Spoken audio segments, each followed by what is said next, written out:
Persepsi adalah biang masalah. Percayakah Anda bahwa dalam pelajaran Millionaire Mindset, persepsi merupakan hal nomor satu yang wajib dirubuhkan? Karena disampaikan di sesi awal, inilah pelajaran yang paling banyak menghasilkan resistensi atau perlawanan dari banyak peserta, termasuk saya. Contoh persepsi beberapa orang yang berkomentar seperti ini. Zaman sekarang banyak perempuan matre, lihat lelaki hanya dari ukuran materinya. Dalam Millionaire Mindset, persepsi bukan seperti itu, tapi seperti ini. Hanya lelaki yang kere yang bilang bahwa semua perempuan matre. Anda lihat bedanya kan? Persepsi ini bisa membuat Anda tertohok-tohok, tetapi hati kecil sebenarnya mengiyakan juga. Atau contoh lain persepsi seperti ini. Belagu banget sih ini orang, pakai motor Harley, suaranya menggelegar berisik, gayanya sombong. Sering kita mendengar komentar orang seperti itu, bukan? Akan tetapi sebenarnya pernyataan tersebut merupakan antitesa atau lawan dari sisi konsius pikiran yang menyatakan saya tidak mampu beli motor Harley. Karena itu sebagai pelampiasan keluarlah omongan negatif yang mengutarakan persepsi dari sisi buruknya. Di awal-awal sesi semua diacak-acak begini. Ya, otak kita rasanya seperti dibolak-balik. Ini merupakan suatu hal yang membuat tidak nyaman, tetapi dalam pikiran hati kecil kita rasanya seperti ada yang nyeletuk. Iya juga sih, karena sudah ada kesepakatan di antara sesama peserta dan fasilitator yang mengajarkan bahwa mereka akan menggunakan bahasa langsung. Mau tidak mau persepsi tersinggung, harga diri, gengsi, atau ilmu atau apapun yang dipegang sebagai kebenaran versi diri peserta harus ditanggalkan, harus ditinggalkan. Sama seperti sahabat yang mendengar atau menonton video ini, Anda harus berani meninggalkan apapun yang Anda pegang saat ini demi pelajaran baru yang akan kita dapat bersama video ini. Pasalnya, membawa persepsi lama akan membuat Anda menjadi seperti Anda sekarang. Jadi, di dalam video ini, kalimat dan kata-kata derek akan menjadi senjata percepatan pembelajaran. Contohnya ketika saya dijadikan subjek tanya jawab, Mr. Mardigu, what do you think about Bentley or Rolls Royce? Quick answer, no thinking please. Saya jawab, mobil mewah, mobil mahal, mobil orang kaya, mobil buat pamer. Good, that's a snap answer, very straightforward, and it shows that you are having a poverty conscious, katanya. Dia mengatakan bahwa saya memiliki kesadaran miskin, poverty conscious. Iya, dia bilang itu membuktikan bahwa saya memiliki kesadaran miskin. Sekali lagi, kemudian dia melanjutkan, kamu berjarak dengan kekayaan, karena itu kamu kerja sekuat tenaga, tapi pola pikir kamu miskin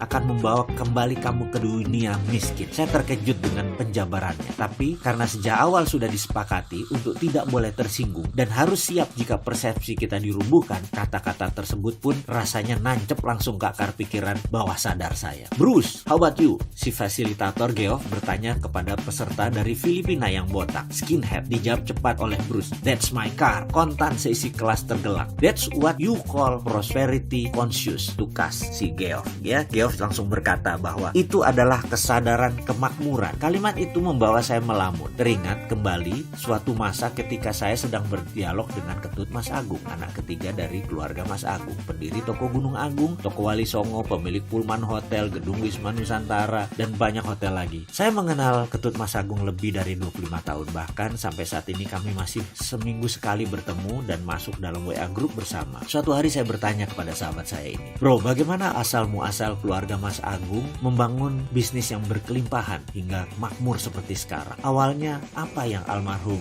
Bapak Mas Agung lakukan? Singkat cerita, beliau mengisahkan bagaimana bapaknya dulu sebagai pegawai bagian sales yang gigih, setiap hari berjualan buku. Namun di hati kecilnya ia selalu berkata bahwa bekerja seperti itu artinya membangun kerajaan orang lain, dan ini ada batasnya. Pemikiran itu pun memenuhi isi kepalanya setiap saat. Dia ingin membuka usahanya sendiri, membangun kerajaannya sendiri. Kemudian ada satu rumah di Jalan Kuitang nomor 10 yang setiap hari selalu ia lewati. Dia selalu menghayal andai dia bisa memiliki rumah itu, kemudian menjadikan tempat untuk memulai usahanya. Rumah itu dimiliki sepasang suami istri warga negara Belanda, dan suatu hari mereka sekeluarga harus meninggalkan Indonesia karena sejak perjanjian Linggarjati ditandatangani, Belanda harus angkat kaki dari Indonesia. Akhirnya keluarga pemilik rumah di Jalan Kuitang pun memasang iklan di koran dengan harga yang sangat murah, akan tetapi tidak ada peminat. Kemudian mereka memasang informasi di depan rumah dengan harga yang lebih murah lagi, juga tidak ada yang peminat. Sampai suatu hari sang istri berkata kepada suaminya, sayang sekali kita meninggalkan aset di negeri orang seperti ini. Bagaimana kalau kita tawarkan kepada orang yang lewat? Saya perhatikan ada seorang anak muda berwajah oriental setiap hari lewat, dan dari raut mukanya sepertinya dia orang yang berdedikasi, rajin kerja, pandai, siapa tahu dia berminat, Pak. Anak muda yang dimaksud istrinya tak lain adalah Mas Agung. Maka suatu hari ketika Mas Agung lewat, dipanggil dia dan ditawarkan rumah tersebut. Tentu saja tawaran tersebut disambut antusias oleh Mas Agung. Sayangnya, begitu disebut harga, Mas Agung tidak sanggup. Padahal harga tersebut super murah dibanding penawaran via koran, bahkan harga yang ditempel di depan rumah tersebut. Tapi apa mau dikata, uang Bapak Mas Agung belum terkumpul sampai sebegitu. Akhirnya sang suami nawarkan solusi agar Mas Agung mencicil selama 5 tahun. Mas Agung pun menyetujui. Dia berusaha keras bekerja, menyicil kewajibannya yang dikirim langsung ke Belanda. Dan benar, 5 tahun kemudian dia lunasi rumah tersebut. Sahabat saya, Ketut Mas Agung menyimpulkan, begini Mardigu, misalnya dulu bapak saya tidak pernah menyatakan berkali-kali bahwa dia akan punya bisnis sendiri. Misalnya, dulu bapak tidak pernah membatin setiap lewat rumah tersebut bahwa dia ingin memulai bisnis dari sana. Ini rumah saya. Misalnya, dulu dia tidak mengulang-ulang mantra dalam dirinya. Ini rumah saya, ini kantor saya, ini kerajaan bisnis saya mulai dari sini. Pasti rumah itu dibeli orang lain, bukan ditawarkan kepada dia. Ketika dia berkata tidak mampu, pasti sepemilik rumah akan mencari pembeli yang mampu, bukan menawarkan solusi menyicil kepada dia. Ya, intinya adalah percaya sebelum terjadi, pasti akan terjadi. Dan hal ini rupanya diwariskan kepada ketiga anak-anak. Pada saat sesi tanya jawab dengan Geoff tentang persepsi prosperity conscious versus poverty conscious atau kesadaran kemakmuran melawan kesadaran miskin, saya pun nyambung dan saya memperoleh aha experience atau pengalaman yang membuat dalam hati saya berkomentar, aha, saya ngerti sekarang bahwa prosperity conscious itu harus ditanamkan jauh-jauh hari dan semuanya pasti terjadi.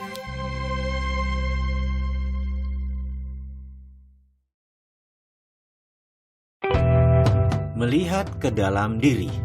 Coba kita merenung sebentar, coba Anda melakukan hal yang biasa disebut dengan istilah inward looking atau melihat ke dalam diri. Bisakah Anda menceritakan bagaimana selama ini uang datang kepada Anda? Bisakah Anda mengenal pola uang datang ke Anda? Ada berapa cara uang datang ke Anda? Mungkin agar lebih cepat saya bantu dengan pertanyaan. Apakah uang Anda diperoleh dengan bekerja, atau diberi orang tua Anda, atau diberi oleh suami, atau diberi oleh pasangan hidup Anda, atau dari hasil usaha sendiri, atau dari dagang, atau dari gaji, atau dari meminta kepada orang lain? Apapun itu. Sewaktu Anda melanjutkan video ini, mungkin ada di antara Anda yang sudah lelah dengan masalah keuangan, sudah capek dengan ketergantungan kepada orang lain, serta sudah tidak bisa lagi mencari cara untuk menutupi semua kewajiban yang terus meningkat setiap bulan, setiap harinya, setiap tahunnya. Dan mungkin Anda setuju bahwa Anda memilih untuk menyudahi masalah finansial ini. Anda memilih bertanggung jawab atas apa yang terjadi di depan Anda. Anda memilih untuk menyetop ketergantungan kepada orang lain. Anda memilih menjadi pribadi yang menang. Anda memilih untuk menjadi bagian dari solusi. Tidak ada yang namanya keunggulan. Yang ada hanyalah pengulangan. Misalnya, sekarang kita bayangkan. Misalnya ya, ini hanya pelajaran untuk memberikan pemahaman terhadap persepsi Anda. Bayangkan ada seorang perempuan cantik berdiri di dekat halte, dekat jembatan Semanggi di Jalan Jenderal Sudirman. Waktu menunjukkan pukul 12 tengah malam. Perempuan cantik dengan tinggi semampai berkulit putih tersebut berpakaian rapi, sesekali melihat jam di tangan kanannya. Ada beberapa orang berdiri bersamanya, tapi perempuan yang satu ini menarik perhatian karena kecantikannya. Kalau dilihat sekilas, usianya tak lebih 25 tahun. Make up-nya tipis, kecantikan alaminya terpancar. Anggaplah Anda sedang mengendarai mobil dan Anda berjalan perlahan di depan halte tersebut. Kira-kira apa yang terbesit pertama kali dalam pikiran Anda tentang perempuan cantik berdiri di sisi kiri jalan yang disoroti jelas oleh lampu merkuri dekat halte tersebut? Mungkin ada yang menebak, ini pasti cewek nakal sedang menjajakan diri. Atau ada juga yang menyatakan begini, mungkin perempuan ini baru pulang kerja shift malam dari hotel di Bilangan sekitar situ. Pokoknya macam-macam, pasti ada yang positif, ada yang negatif. Keduanya bergantung kepada template kepala kita masing-masing. Lantas, bagaimana template di kepala seorang tercipta? Mengapa manusia satu dan lainnya berbeda? Karena perbedaan itulah output atau hasilnya berbeda-beda juga. Ada manusia yang sukses, ada yang biasa saja, ada yang gagal, dan ada lagi beragam hasil lainnya. Template jalannya pikiran atau mind map tercipta karena sesuatu yang berulang-ulang terjadi dalam perjalanan hidupnya. Misalnya seseorang yang membaca koran lampu merah, atau dulu ada namanya pos kota, atau isi berita yang selalu negatif. Walaupun berita-berita tersebut merupakan fakta, tetapi kalau setiap hari dijejali dengan berita maksiat, kriminal, bisa dibayangkan seperti apa template orang yang kira-kira selama 5 tahun kalau dia baca dan yang diperoleh adalah hal-hal seperti itu. Di sisi lain, apa yang terjadi jika seseorang membaca koran, majalah bisnis, buku self-improvement selama 5 tahun? Template seperti apa yang dia miliki? Jika sekiranya kedua orang tersebut berjalan bersama dalam mobil, lalu melihat fenomena wanita cantik tadi, apakah Anda menebak apa isi kepala masing-masing kedua orang itu? Bagaimana? Inginkah mengubah dasar pemikiran Anda? Dalam memutar roda, selalu ada yang memberatkan. Sama halnya dalam melakukan perubahan mindset ini. Maka, selain keyakinan-keyakinan lingkungan yang mempengaruhi, ada juga hal yang harus Anda jaga setelah melakukan perubahan. Jika ini tidak dijaga, Anda akan kembali lagi menjadi diri Anda yang lama. Sebagaimana Anda tahu, pandangan dan reaksi Anda terhadap kejadian dalam hidup ditentukan oleh dasar-dasar pemikiran Anda. Dasar pemikiran tersebut merupakan keyakinan-keyakinan, pendapat-pendapat, dan kesimpulan-kesimpulan yang Anda tarik sebagai masukan dari pengalaman Anda yang Anda terima sejak kecil. Hal-hal tersebut membentuk self-concept. Seberapa Anda yakin tentang diri Anda, inilah filosofi hidup Anda. Semakin kukuh dasar pemikiran tersebut, semakin yakin Anda dengan kebenarannya. Pada akhirnya, dasar inilah yang menjadi pengendali apapun yang Anda lakukan, yang Anda kerjakan, dan yang Anda rasakan. Jika Anda yakin Anda adalah orang yang penuh dengan talenta dan semangat, ramah, populer, sehat, serta memiliki kehidupan yang indah, dasar-dasar pemikiran ini yang akan membawa Anda kepada penetapan sasaran hidup. Jika Anda belum memiliki template dasar tersebut, lakukan perubahan dan pasang template dasar tersebut dalam diri Anda. Lakukan seperti yang pernah dan terus saya lakukan. Ingat, yang penting bukan apa yang terjadi kepada Anda di dalam kehidupan ini, tetapi bagaimana reaksi Anda. Juga bukan dari mana asal Anda, tapi kemana tujuan Anda dan bagaimana Anda mencapainya. Sesungguhnya tujuan Anda hanya dibatasi oleh keilmuan dan imajinasi Anda. Padahal sebenarnya imajinasi itu tak terbatas. Jadi tujuan Anda sesungguhnya menjadi tak terbatas pula. Inilah dasar pemikiran dan keyakinan yang Anda perlukan untuk menunjang potensi sukses Anda.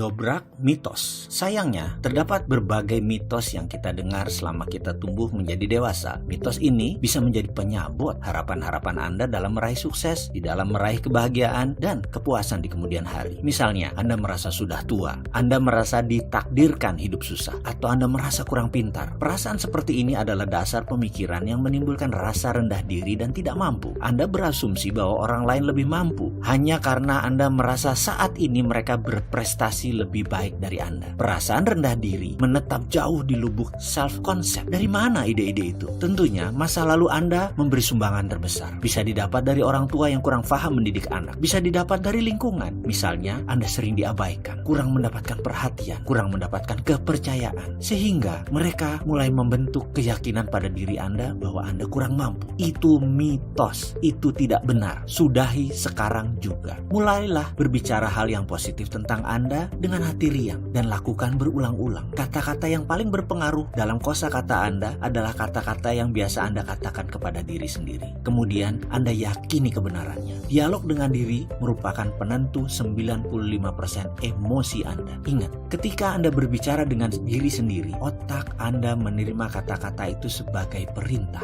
Your wish is a command. Pikiran tersebut menyebar ke seluruh tubuh, kemudian menyesuaikan dengan perilaku, citra diri Anda, dan tindakan Anda sesuai dengan kata-kata Anda. Oleh karena itu, mulai sekarang berbicaralah dengan diri sendiri dan gunakan kata-kata yang sebenarnya Anda ingin terjadi kepada diri Anda. Dengan bahasa lain, hindari mengatakan apapun dalam diri Anda tentang sesuatu yang Anda tidak harapkan terjadi pada diri Anda. Ucapkan hanya kata-kata yang memberi pengaruh positif dalam diri Anda. Ingat, bahkan celetukan tentang hal di luar diri Anda bisa kembali ke Anda juga. Jadi, segala celetukan celetukan, komentar, opini, pendapat, serta kata-kata dalam diskusi, dalam dialog. Pilihlah hanya yang membuat Anda menjadi lebih baik atau orang sekeliling Anda menjadi lebih baik. Begitupun ketika mengeluh, curhat, dan sharing. Hanya ucapkan kata-kata yang baik-baik saja. Kata-kata, saya bisa, ini mudah, ini menyenangkan, saya yang terbaik, ini milik saya. Kata-kata seperti itu merupakan program untuk dasar membentuk self-concept Anda. Lakukan mulai sekarang.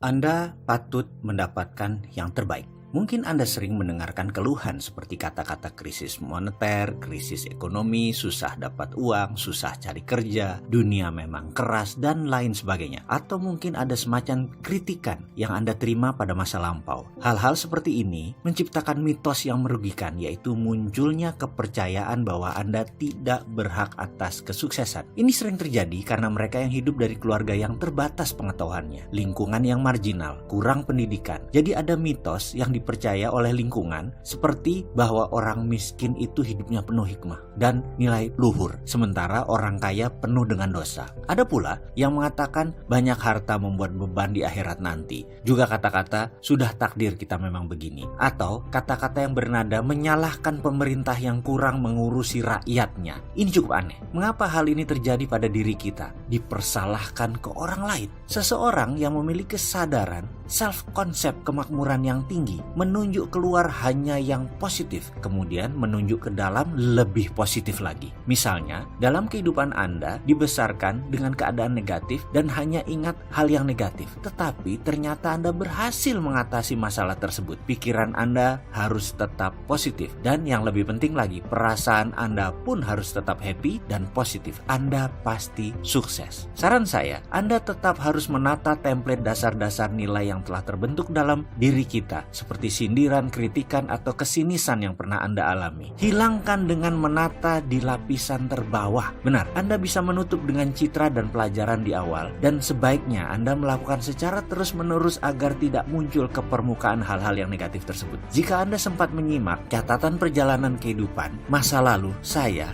lelah hidup tersandung-sandung. Saya jalannya terantuk-antuk. Di sanalah saya mulai melakukan perenungan sekali lagi. Saya mendefinisi ulang pikiran saya. Saya mengulangi kata-kata positif lagi terhadap diri maupun keluar diri, terus menerus hingga sekarang, dan semoga saja terus begitu di masa yang akan datang. Kini saya ubah nilai-nilai lama saya. Saya ingin mengerjakan hal-hal yang saya cintai bersama orang yang saya cintai, mendapat ridho ilahi, dan hasilnya tak terhingga. Dalam pikiran tentu data lama masih ada dan tetap ada, tapi sebaiknya kita letakkan di dasar yang paling bawah, sedangkan pikiran dengan data baru yang positif berada di lapisan atas. Jadi kita yang mengakses hanya lapisan atas saja terus. Sejujurnya, yang kita tata kali ini masih berkisar tentang materi. Kita masih harus bekerja keras untuk menata kesadaran tentang kesehatan, hubungan dengan keluarga, mendidik anak, dan lain sebagainya. Kita akan nanti sampai sana. Ada sebuah pemahaman baru yang akan masuk ke dalam pikiran Anda di chapter selanjutnya. Di sana Anda akan tersentak karena ada sesuatu yang berbeda di dalam pemahaman selama ini dalam pengertian mencari materi. Anda tidak perlu menjadi pengusaha untuk kaya raya, tak perlu modal besar untuk sukses. Bahkan Anda boleh dengan santai dan tetap mengerjakan apapun yang Anda suka dan Anda cintai. Anda tetap berhak untuk kaya raya, meskipun tetap dengan profesi Anda, dengan profesi keseharian Anda. Tidak ada ubah satu apapun, tidak perlu berubah drastis. Kalau Anda ibu rumah tangga, tak perlu menjadi pegawai meninggalkan anak-anak balita di rumah. Yang Anda butuhkan hanya merumbuhkan jangkar, dalam tanda petik, segala sesuatu yang membuat Anda miskin harus dihilangkan, yang selama ini menghalangi Anda dari tujuan Anda mendapatkan kemakmuran. Dan video ini tidak menjanjikan Anda untuk memperoleh rose garden, bahwa semuanya mudah, semuanya enteng, semuanya mudah membalik tangan. Tidak sama sekali. Yang harus disadari adalah semuanya dimulai dengan keyakinan, yaitu keyakinan baru.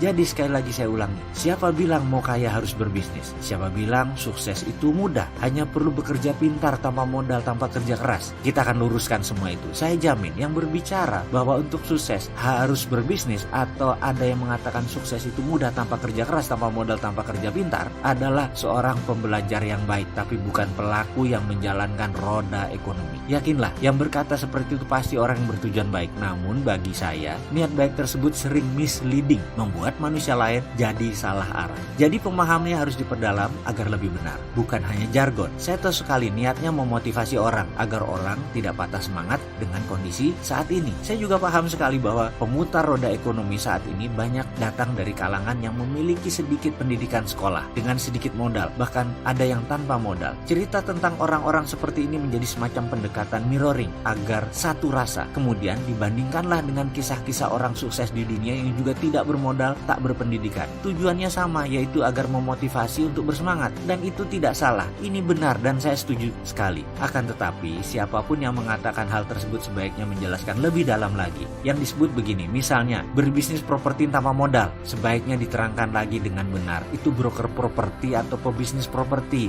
Gak mungkin lah bisnis properti tanpa modal. Ini harus diluruskan. Kalau broker memang modalnya duitnya sedikit, karena memang tanah orang, aset orang, kita hanya menjual diri dan memasarkan. Fee yang didapat merupakan imbalan dari jasa kita. Lain halnya dengan pebisnis properti. Pebisnis properti belum mulai berjualan dan berbisnis sudah sibuk dengan biaya-biaya dan sudah keluar modal, mulai dari HO, undang-undang gangguan, AMDAL, IMB, dan lain sebagainya, dan itu sudah keluar uang. Dari mana katanya pebisnis properti nggak pakai modal? Itu broker, sekali lagi. Lalu berbisnis properti tanpa modal itu di mananya? Nggak ada kan? Udah deh, jadi kita harus jujur mengatakan bahwa bisnis pasti pakai modal, tapi kaya bisa tanpa modal. Jadi daripada ngusung woro-woro bisnis properti tanpa modal, menurut saya akan lebih baik jika menginformasikan, diperjelas. Misalnya, cara menjadi sales properti yang baik, cara melipat gandakan penjualan properti Anda, dan semacamnya. Menurut saya ini lebih jujur dan tidak memberi harapan palsu kepada orang-orang yang haus sukses. Ada juga yang mengusung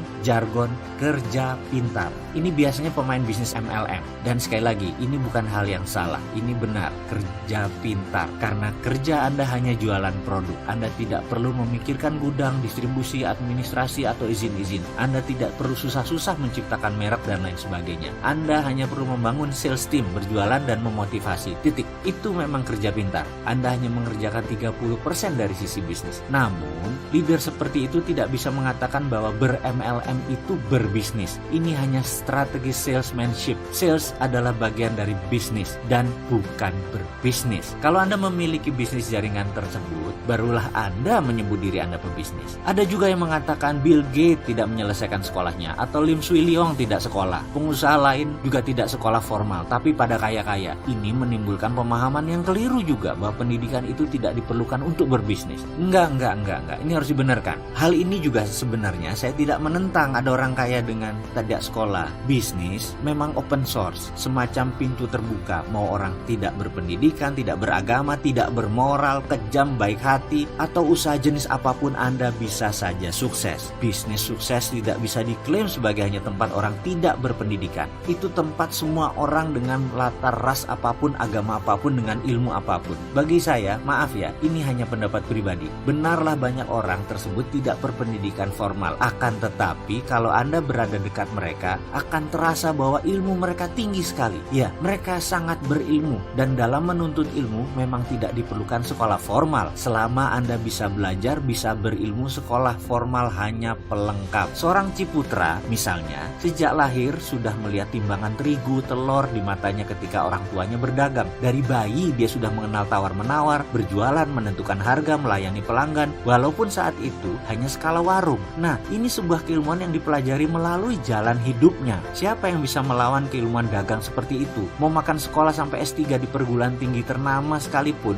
gak akan diajari hal itu. Lalu sewaktu dia berbisnis di usia 20 tahunan, sebenarnya dia sudah memiliki ilmu dagang sebagai platform pola dalam pikiran bawah sadarnya. Jadi, berbisnis merupakan matriks yang rumit, yang seharusnya tidak dipikirkan tetapi dijalankan. Untuk berbisnis, Anda harus memiliki komitmen dan ide yang terlatih. Bahkan sahabat saya mengatakan, sekreatif apapun ide Anda, kalau tidak laku dijual, namanya Anda tidak kreatif. Kesimpulan, Anda harus dipercaya. Kalau kepercayaan orang terhadap Anda tinggi, apapun yang Anda berikan, bahkan meskipun menurut mereka ide Anda jelek atau produk Anda buruk, pasti tetap dibeli. Lalu, benarkah tidak perlu kerja keras? Saya meneliti dalam-dalam hal ini. Saya percaya semua orang kaya, orang sukses adalah pekerja keras. Namun, mereka bukan saja pekerja keras, tapi orang yang tahu memanfaatkan waktu. Mereka bekerja keras, iya, tapi begitu liburan, mereka benar-benar menikmati liburannya dan enjoy. Mereka pandai membagi waktu di antara kerja, di rumah, bersosialisasi. Kata-kata work hard, play hard bukan sekedar jargon. Mereka melakukan secara harafiah. Perilaku kerja yang pintar, membagi waktu, itulah sesungguhnya yang disebut kerja pintar. Mereka diinfokan hanya main golf atau selalu datang siang ke kantor. Sudah ada sistem yang mereka kerjakan karena sudah ada direktur yang mengerjakan. Itu merupakan produk tahunan kerja keras mereka. Ibaratnya orang menanam mangga, setelah 4 tahun panen, terus menghasilkan selama 25 tahun. Kalau dilihat 10 tahun, ya kelihatannya seperti orang yang santai. Namun kalau Anda melihat 4 tahun pertama hidupnya, mungkin Anda akan berkata beda. Mungkin Anda memandangnya sebagai seorang workaholic atau penggila kerja. Satu hal lagi, apakah untuk kaya atau sukses harus berbisnis? Nah, untuk hal ini saya sedikit berlawanan dengan banyak orang. Saya percaya untuk kaya atau sukses, Anda tidak perlu berbisnis. Dengan kalimat lain, untuk kaya ada ribuan cara. Berbisnis atau berwirausaha hanyalah salah satunya saja. Mau Anda berlatar belakang office boy, pedagang kaki lima, pensiunan olahragawan, TNI, guru, tukang las, ibu rumah tangga, tukang parkir sekalipun, sukses atau kaya adalah masalah perilaku atau attitude. Kaya atau sukses adalah produk sampingan dari sebuah perilaku kaya. Menabung, contoh perilaku orang sukses. Berinvestasi adalah perilaku orang sukses. Dipercaya adalah perilaku orang sukses. Dan banyak lagi perilaku pribadi sukses ini bukan hak prerogatif pebisnis, itu hak prerogatif orang sukses. Anda menjadi good follower juga termasuk perilaku pribadi sukses. Anda seorang good listener juga termasuk pribadi sukses. Anda seorang pegawai atau seorang putus sekolah, Anda perlu memiliki kepribadian seperti itu untuk bisa sukses, yaitu good follower, good listener. Anda tidak perlu repot-repot membangun perusahaan blue chip. Anda bisa mempelajari dengan seksama di bursa, di equity crowdfunding, di Santara. Anda bisa lakukan itu. Lalu belilah dalam jangka panjang. Otomatis Anda sudah merupakan shareholder perusahaan tersebut. Walaupun minoritas, namun tetap saja Anda termasuk pemilik sebagian saham perusahaan tersebut. Misalnya, Anda tahu di masa sekarang bisnis retail akan naik. Melihat net income per kapita di Indonesia sudah 3.800 US dollar. Jadi, belilah saham Unilever. Lalu simpan selama 5 tahun. Dijamin kenaikannya pasti. Itulah berinvestasi. Bahkan ada yang unik nih. Sahabat-sahabat istri saya dan kelompoknya memiliki kebiasaan aneh. Setidaknya menurut saya, setiap bulan mereka arisan. Ya namanya juga ibu-ibu. Tapi ada yang aneh di kelompok ini. Setiap arisan isinya adalah perdebatan data dan informasi saham apa yang mereka akan beli bulan ini. Lalu siapa pemenangnya akan ambil uang tersebut di tahun depan. Misalnya masing-masing store 1 juta rupiah. Ada 12 peserta. Jadi setiap bulan ada saham yang dibeli senilai 12 juta yang akan dicairkan 1 tahun setelah diinvestasi. Misalnya dari hari kocokan tersebut, Ibu A mendapatkan pemenang arisan bulan itu. Kemudian dibelikan saham kelapa sawit Astra Argo Lestari. Lalu bulan depan 12 juta diinvestasikan ke saham Trada Marine Cargo. Itu diputuskan setelah mereka berdua-belas berdebat dan berdiskusi. Kalau dengar ceritanya seru juga nih. Saya yang dulu merasa arisan itu hal yang berbau sosialite dan hanya perilaku sosial semata, jadi melihat arisan dari sisi menarik sekarang. Jadi ke depan sukses dan kaya, sekali lagi bukan untuk mereka yang bekerja saja, alias siapa saja punya profesi apapun bisa sukses selama tahu dan berpikir sukses. Selamat melanjutkan video selanjutnya.